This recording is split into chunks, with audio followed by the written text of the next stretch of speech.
Et en très proche numéro 2 derrière Yannick Sinner, on a bien évidemment Carlos Alcaraz qui est en finale de Cincinnati, voilà, comme en 2023.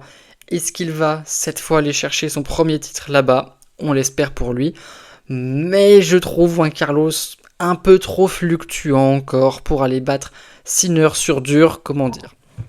Il a le niveau, on le sait, il sait ce qu'il doit faire pour aller chercher Yannick, mais il y a des petits matchs où il y a des baisses de régime d'un coup.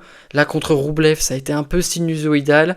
Contre Zverev, contre un adversaire qui a été cuit au bout du rouleau, il a réussi à le relancer en faisant 3 doubles fautes dans le même jeu de service. Voilà, Carlos, il a ces petits moments de creux que Sinner n'a pas. Alors attention, la demi-finale de Sinner contre Atman n'était pas parfaite. Il a fait des fautes inhabituelles. Il aime pas jouer dans la chaleur, alors que Carlos, lui, ce sont des conditions qu'il adore. Ça peut jouer en faveur d'Alcaraz, en tout cas le titre reviendra très très probablement à l'un des deux. Et pour moi, je trouve que Yannick a repris un petit ascendant depuis Wimbledon. Carlos a un service un peu fluctuant.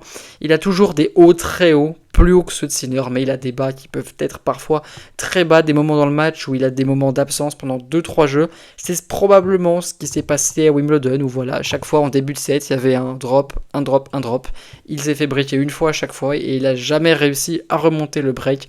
Si Yannick sert aussi bien qu'à Wimbledon, ça sera très dur pour Carlos en finale de Cincinnati et à l'US Open s'ils se retrouvent en finale. À noter également qu'ils vont jouer chacun pour leur deuxième US Open, mais qu'ils vont aussi jouer pour la place de numéro 1 mondial. C'est-à-dire que je vais y arriver, peu importe ce qu'il se passe en finale de Cincinnati, si Carlos gagne l'US Open, il redevient numéro 1 mondial et ça peut être une motivation supplémentaire pour l'Espagnol.